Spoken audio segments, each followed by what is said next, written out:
दिए गए एपी के 4 पद ज्ञात करना है। ये 5.1 का है और 5.1 में अगर आप चाहते हैं कि ठीक है, तो इसमें बोला है अगले 4 पद ज्ञात करना है। तो पहले जब हम इसको सॉल्व करेंगे तो प्रथम पद निकालेंगे। तो याद रखना प्रथम पद यानी पहले को बोलते हैं, ये प्रथम पद को ऐसे व्यक्त करते हैं तो 2 होगा।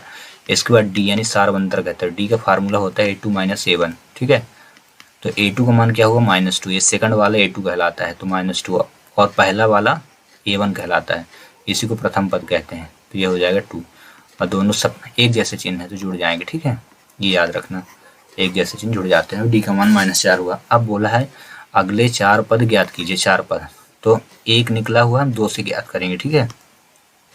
तो द्वितीय पद, यहाँ द्वितीय पद को इंग्लिश में सेकंड टर्म बोलते हैं, तो मैं लिखे देता हूँ सेकंड टर्म और इसका फार्मूला होता है A + D, ठीक है। अब आपको A का मान रखना है, तो A का मान कितना हुआ 2, तो आप रख दो प्यार से यहाँ 2। D का मान तो -4, इसके बाद 2 रख दो प्लस माइनस -4, सब्ट्रैक्ट कर दो तो कितना हुआ -2। देन इसके बाद सेकंड के बाद थर्ड टर्म, ठीक है। क्योंकि हमें 4 निकालना है तो ये प्रथम पद दिया रहता है हमेशा, तो 4 + 1 बराबर कितना 5 तक निकालेंगे हम। ठीक है, अभी हम तीसरे थर्ड टर्म यानी तीसरा पद। आपको दिक्कत हो तो हिंदी में लिख लेना तीसरा पद। फार्मूला क्या होगा A + 2D। जो पद आप निकालोगे उससे D कम रहेगा। देखो 2 निकाले तो D आया, 3 निकाले तो 2D आया, 1 D कम रहेगा। A का मान फिर से आपको क्या रखना है 2, ठीक है। फिर 2 और D का मान क्या रखेंगे, D का मान -4 यहाँ रख दो। इसके बाद आपको क्या करना है इंटू कर देना है, ठीक है। तो जब इसका इंटू करेंगे यहाँ पे इक्वल लगा लेना, ये आपका थर्ड टर्म है, ठीक ना। थर्ड टर्म निकाल रहे हैं इक्वल 2 + माइनस 2 चौको 8, तो 2 - 8 इज इक्वल टू हुआ कितना -6। अब आते हैं फोर्थ टर्म। फोर्थ टर्म मतलब चौथा पद, तो A + D का मान कम कर दीजिए, 3D हुआ, ठीक है।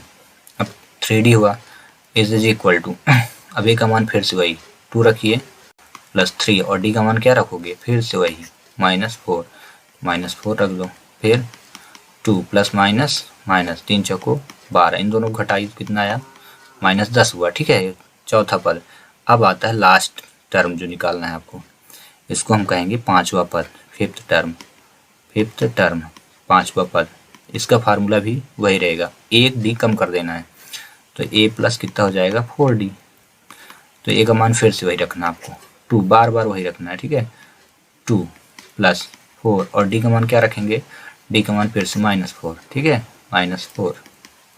तो देख लो 2 + माइनस प्लस ये अंदर माइनस 4 चौको 16।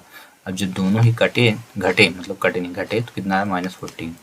और इस प्रकार बोला था ना अगले 4 पद ज्ञात कीजिए, तो ये 4 पद हो चुके हैं। क्योंकि एक पद निकला रहता है, हमें 4 निकालना है, तो कितना हो जाएगा, पहला दिया है तो दूसरे से चालू किए, ठीक है, क्योंकि पहला दिया रहता है। टोटल हो गए 5 पद। इस प्रकार से क्वेश्चन हुआ। तो चलिए एक क्वेश्चन मैं आपके लिए दे भी देता हूँ, आप करके देख लेना। A का मान 10 और ये D का मान 1 मिनट AP दे देता हूँ। ये क्वेश्चन जो है ना ये थर्ड का है, शायद थर्ड के कोई नंबर का क्वेश्चन होगा या कि एग्जाम्पल होगा, ठीक है। तो मैं एक AP देता हूँ, 2, 4, 6 और 8, ये AP का है, ये एक AP है। इसके अन्य 4 पद ज्ञात करने, ठीक है। चलिए आप कर लें।